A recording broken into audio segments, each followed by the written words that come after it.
Sejam todos muito bem-vindos ao Centro Espírita Nosso Lar, Casas André Luiz. Estamos com o coração transbordando de alegria por receber a cada um dos senhores e das senhoras aqui presente ou aqueles que eventualmente nos acompanham pelas redes sociais. Estamos felizes porque cada um dos senhores e das senhoras saíram de seus lares em busca daquilo que é tão importante para a criatura humana, que é o conhecimento. E nesse caso específico, o conhecimento dessa doutrina consoladora, essa doutrina que segue as orientações do Mestre Jesus, que é a doutrina espírita, codificada por Allan Kardec. Nessa casa abençoada, que abre as suas portas diariamente para bem receber a todos que aqui adentram, com muito amor fraterno. Sintam-se todos abraçados por essa casa que nos recebe tão bem. É importante também lembrar, principalmente, aquelas pessoas que estão visitando pela primeira vez, que cada cantinho deste salão foi minuciosamente preparado pela espiritualidade maior, que muito antes de nós aqui chegarmos, preparou tudo, higienizou, mexeu com energias salutares para nos bem receber. Por isso estamos assim mais propensos, mais receptivos a obter as informações que nos serão transmitidas no transcorrer da reunião. Também interessante lembrar que a espiritualidade maior já se encontra nesse recinto e eles têm recursos suficientes para saber da necessidade individual de cada um dos senhores e das senhoras. E dentro daquilo que for permitido por Deus Pai, serão auxiliados em tudo o que eles puderem fazer a todos. Como sempre fazemos no início da nossa reunião, nós vamos então pedir que os senhores e senhoras fechem os seus olhos como um recurso a mais de concentração. E nesse momento eu faço um convite a todos a elevarem os seus pensamentos ao alto para nos encontrarmos com o Mestre dos Mestres, o Senhor Jesus, e fazermos uma prece breve a Deus Pai, o Criador de todas as coisas do universo, sejam materiais ou imateriais. Senhor da vida, agradecemos pela bendita oportunidade do estudo dessa maravilhosa doutrina, que possamos ouvir e, após ouvir, escutar e refletir sobre as informações que nos serão transmitidas e, após a reflexão, aplicar no nosso dia a dia, que é a parte mais importante.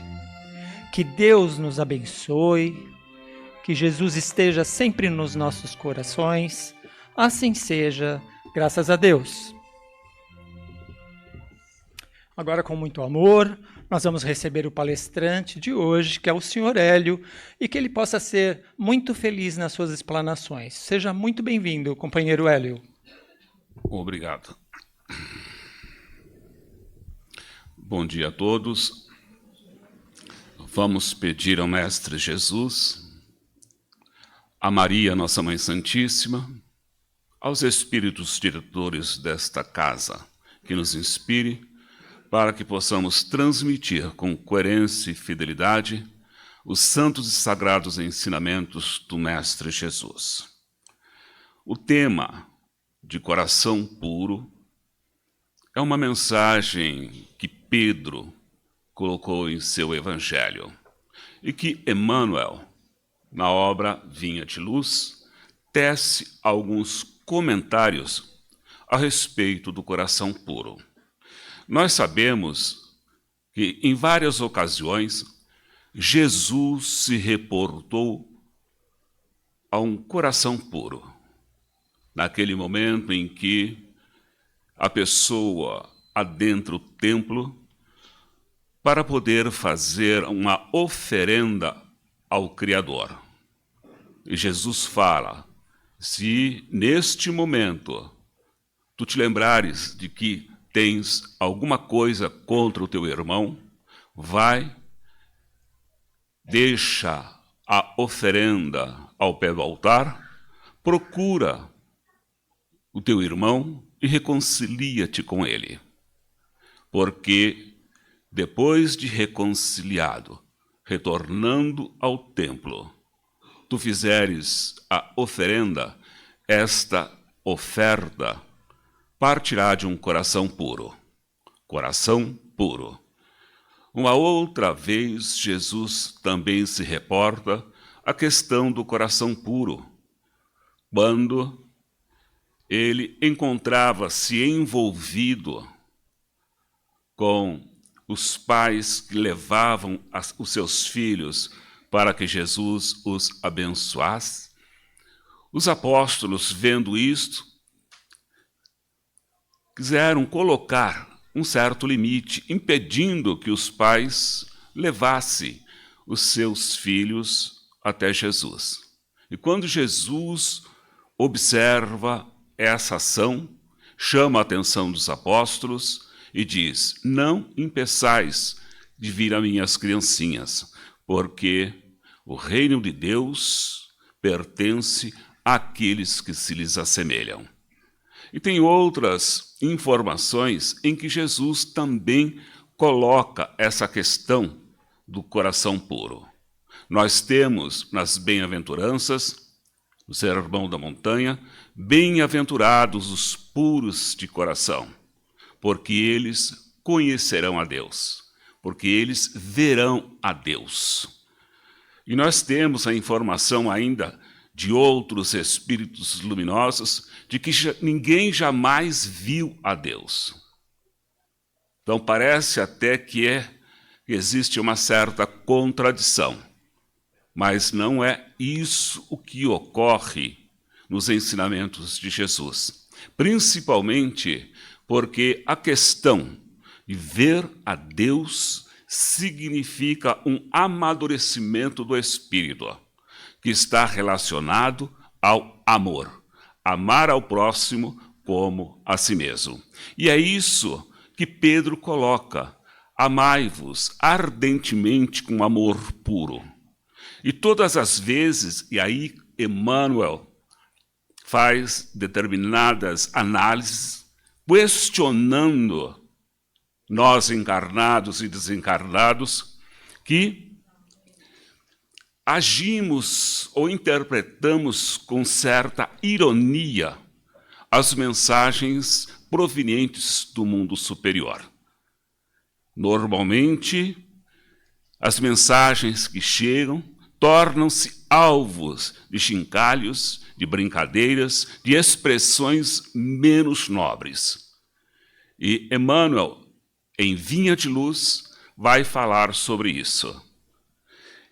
Diz ele ainda que o autor sempre observa essas ironias provenientes dessas pessoas que, ao analisarem as orientações, os ensinos que tocam fundo o coração, que essas pessoas, elas estão sendo observadas pelos espíritos superiores.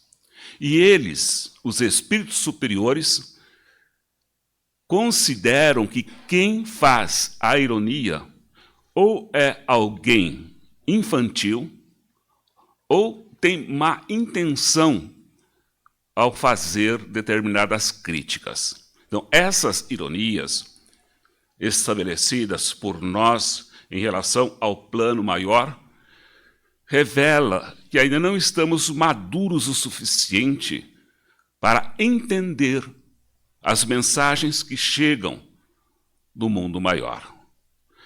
Diz ainda Emmanuel que determinadas pessoas dizem que amam, afirmam que amam, mas este amor não passa de filetes de luz a transparecer de uma muralha carregada de egoísmo. Eu amo, mas o que fala mais alto em mim são os meus interesses escusos, a busca de prazeres materializados, a busca de alguma coisa que não condiz com a pureza do coração. E Emmanuel ainda coloca que é importante que tenhamos pureza de coração, um coração puro. O nosso amor deve refletir o amor de Deus, porque quem nos criou foi Deus. E Ele nos criou por amor. Ele criou todo o universo por amor. E mesmo assim, nós ainda não entendemos o que é esse amor. Nós precisamos amar ao próximo. Se nós não amarmos o próximo, não estaremos amando a Deus. E há necessidade de nós nos identificarmos com Deus através do amor ao próximo. E esse amor se faz tão necessário que, se nós não amarmos o próximo, simplesmente desvalorizaremos tudo aquilo que foi feito por nós. E não é porque nós amamos a Deus que Deus deixou de nos amar. E Ele nos ama de tal forma que nos enviou o nosso modelo e guia, Jesus, para nos orientar e não cair em erros, não realizarmos pecados. A vinda do Cristo ao plano terrestre tem algo a ver com a nossa alforria, a nossa libertação dos erros que comumente cometemos. Então, quando o apóstolo fala amar a Deus, amar ao próximo, está se referindo a algo que tem que ocorrer dentro de nós, de realizar dentro de nós. Esse amor, ele precisa acontecer, se nós realmente desejamos evoluir, se nós realmente desejamos sair do terra a terra, sair dessas interferências magnéticas da matéria. O amor de Deus, se fazendo presente nas nossas vidas, tira de nós tudo aquilo que é considerado um peso. Vinde a mim, todos vós que estáis sobrecarregados, que eu vos aliviarei. Mas para que esse peso que carregamos seja tirado, eu preciso mostrar esse amor a Deus. E quando nós amamos a Jesus, é como se estivéssemos amando a Deus. E quando nós amamos ao nosso próximo, é como se estivéssemos amando a Deus. E o reflexo se faz presente no amor ao próximo e no amor a Jesus. É uma necessidade o amor, porque o amor nada mais é do que o uso da fraternidade entre os irmãos. Todos nós fomos criados iguais. Todos nós saímos das mãos do Criador simples e ignorantes. Agora, quando se fala, amarás ao teu próximo como a ti mesmo, e voltando lá no Sermão da Montanha, bem-aventurados aqueles que têm o coração puro, porque eles verão a Deus. Essa questão de ver a Deus é algo que nos chama a reflexão, porque se ninguém jamais viu a Deus, como é que alguém que tem o coração puro poderá ver a Deus? Porque essa é a fala de João. Mas a fala de Paulo é: Deus habita numa luz inacessível. Como que nós poderemos ver a Deus nessa luz inacessível? Somente através da evolução. Quando nós evoluirmos significativamente, essa luz que nós iremos adquirindo nos possibilitará a ver a Deus. Mas nós sabemos que Deus é espírito. Deus não é matéria. E, logicamente, nós não conseguiremos ver Deus pelos olhos da carne. Nós somente poderemos ver Deus pelos olhos do Espírito. sendo Deus Espírito, tudo aquilo que Ele fez de bom, de amor, de construção, que nós conseguimos perceber, nós estaremos vendo Deus nestas obras. Nós somente poderemos ver a Deus em espírito e verdade. E Deus se revela através das suas obras. Quando eu amo ao meu próximo, esse amar é algo que reflete alguma coisa que me cala fundo. E ao observar este amor, eu estou vendo a Deus. Então não é algo impossível ou contraditório, como normalmente se fala, de que ninguém jamais viu a Deus, Deus é Espírito e que nós não conseguiremos ver o Criador. Veremos o Criador sempre que olharmos, como Jesus falava, olhai as aves do céu. Ali está Deus, singrando os ares. Olhai a semente que é plantada e brota do solo, proporcionando flores, frutos. Estamos vendo a ação de Deus nessa eclosão de riquezas. Então é importante que a gente entenda a linguagem que o Espírito traz para nós. Porque normalmente a nossa forma racional de analisar os fenômenos naturais cai num absurdo. Porque a nossa razão nos trai. Falar ainda de que veremos a Deus em espírito e verdade é abrir o coração, abrir a mente para novas realidades, novas verdades. O nosso mundo interior vai aos poucos desabrochando, a tal ponto que quando Moisés apresentou o Criador, o chamou de Senhor dos Exércitos.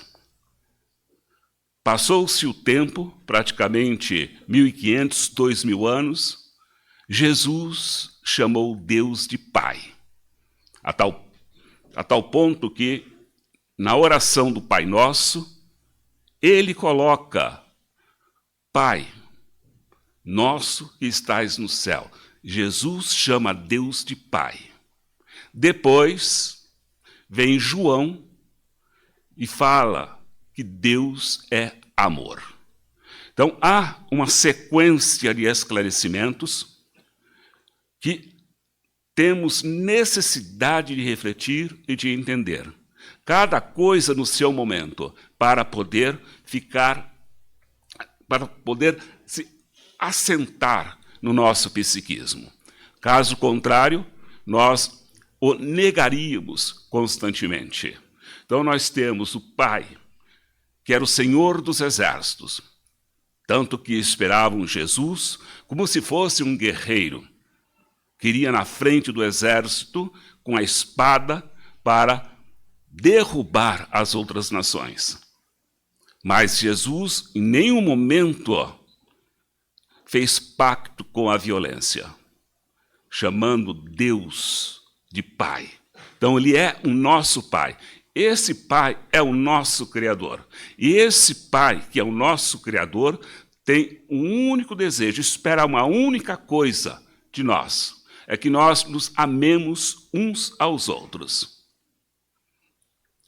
Na passagem em que Jesus pede para que não afastassem as criancinhas, porque o reino dos céus é para aqueles que lhes assemelham, aí já tem também uma informação importante, porque nós sabemos que as crianças são espíritos que já tiveram experiências aqui na Terra e que muitas vezes fizeram coisas absurdas, mas enquanto crianças, elas irradiam uma realidade daquilo que precisamos ser. Nós já fomos crianças, nós já fomos simples, humildes. E por que será que nós perdemos aquela beleza da inocência? que a criança demonstra.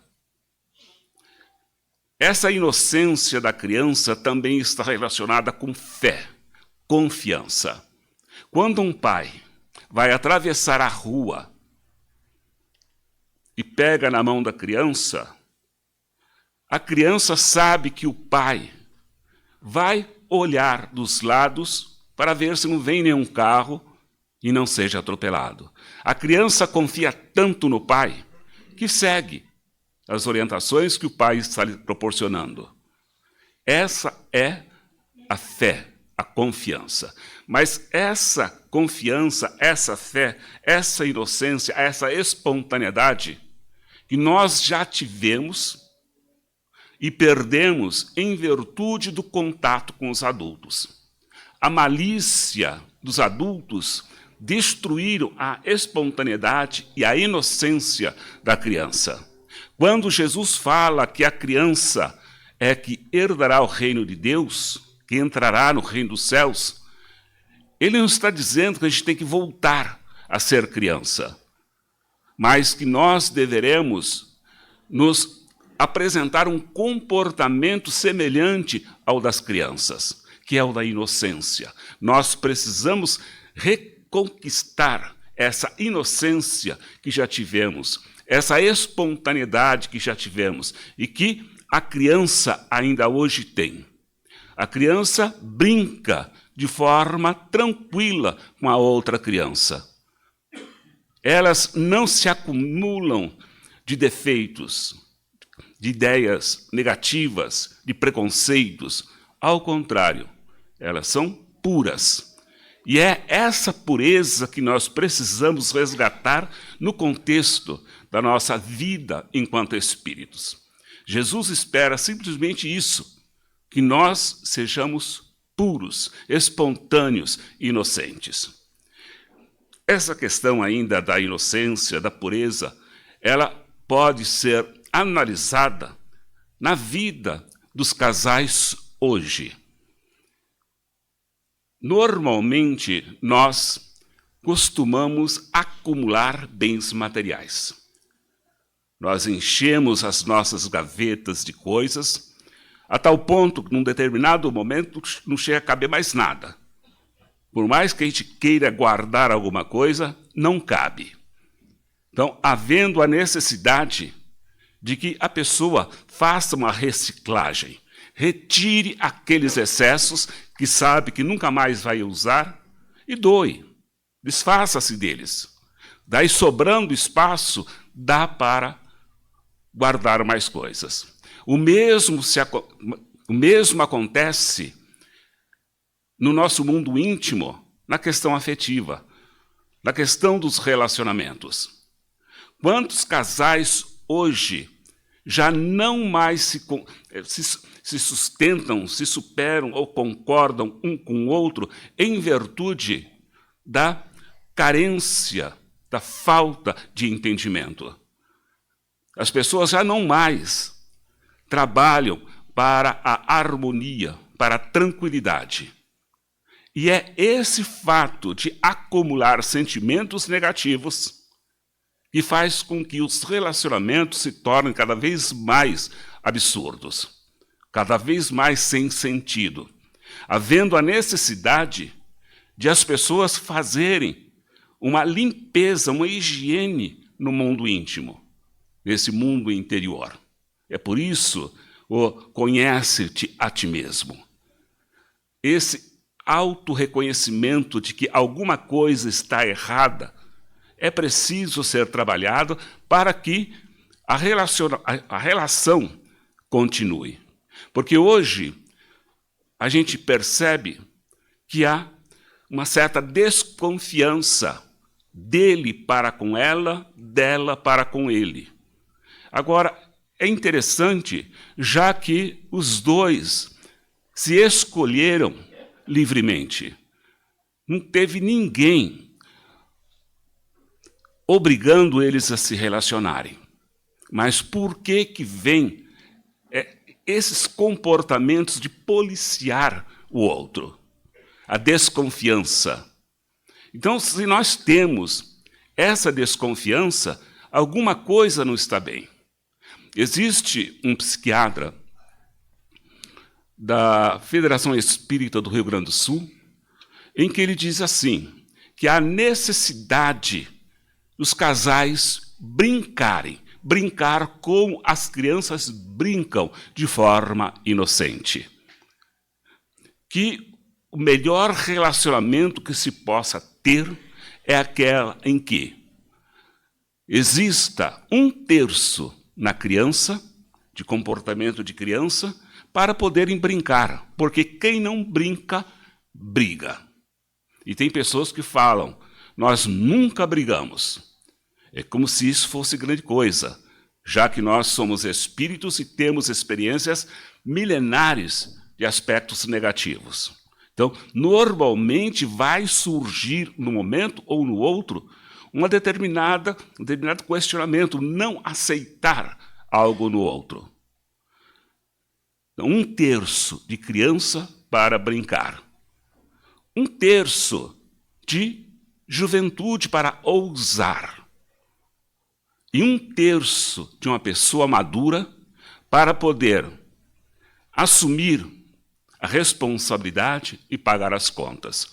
Então nós temos, dentro do relacionamento familiar, essa temática de confiar, de honestidade, de espontaneidade, de fé. E isso é muito comum hoje, que falta aos casais esse tipo de vivência. Precisamos trabalhar a família de tal forma que as pessoas possam se comunicar com segurança. Mas há o medo, mas há a indiferença. Fala-se e o outro não dá atenção, não responde e fica-se um vazio. A questão do amor é necessário entre as pessoas. Já que ele escolheu ela escolheu ele, livre e espontânea vontade, não há razão para ficar policiando o comportamento do outro. Porque, no fundo, qualquer prisioneiro detesta aquele que o controla, aquele que o prende. Já que há a necessidade de termos um coração puro, que esse coração puro seja conforme Jesus nos ensinou. Trabalhar a si mesmo, os seus sentimentos, as suas emoções, de forma objetiva, de forma clara, e não encarcerar o outro numa redoma em que o outro não possa se manifestar. Todos nós aprendemos que somos espíritos livres, mas chega um certo momento que a nossa liberdade se perde. Sabe lá por quê? Em virtude da nossa falta de entendimento das leis de Deus. A liberdade para o espírito encontra-se na lei de amor. Somente poderemos ser livres através da vivência do amor. A lei de Deus é a lei da vida. A lei de amor, justiça e caridade é algo que deve vibrar dentro de nós, para que esse amor, essa justiça e essa liberdade nos coloque em contato com as esferas superiores.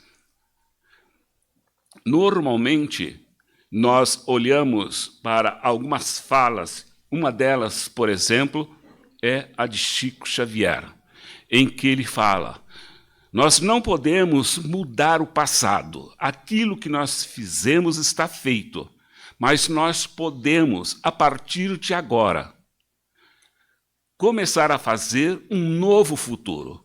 E esse futuro vai depender da minha sinceridade, da minha realidade que eu vivo hoje, e quero que essa realidade seja a melhor possível. E ela somente poderá ser a melhor possível através da vivência do amor. Viverás, conhecerás, e nessa vivência, nesse conhecer, reporta-nos ao Espírito de Verdade no comecinho do Evangelho segundo o Espiritismo. Espíritas, amai-vos. Este é o primeiro ensinamento. E aqui ensinamentos, a gente vai procurar no dicionário, ensinamento é a mesma coisa que lei. Esta é a primeira lei.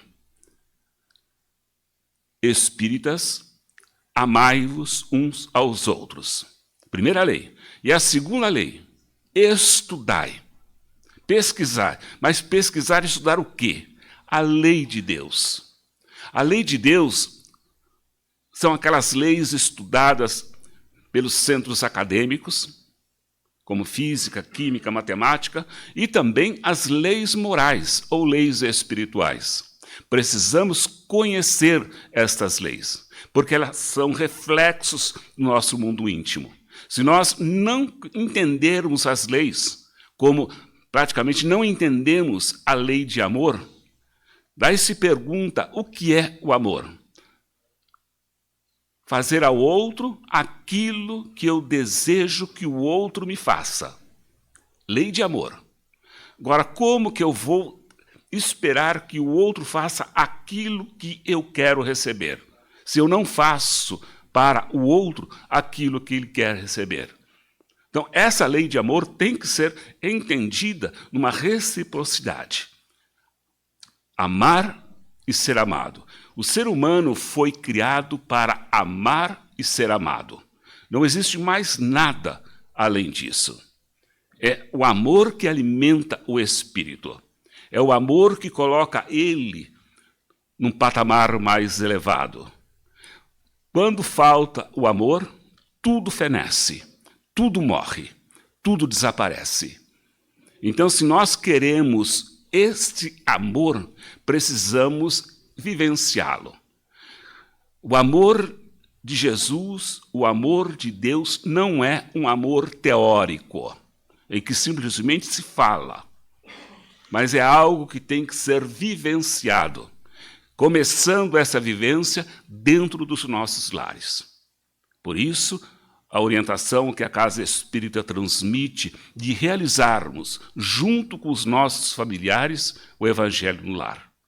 Porque assim estaremos meditando, refletindo a respeito do amor na sua parte mais nobre e essencial, que é a vivência. Muita paz a todos. E assim, vamos então encerrando essa reunião, desejando a todos os presentes e eventualmente aqueles que nos acompanham pela internet, redes sociais, uma excelente semana. Tenham todos um ótimo retorno a seus lares. Contamos com todos na próxima reunião. Muito obrigado. Que tenham sempre Jesus no coração.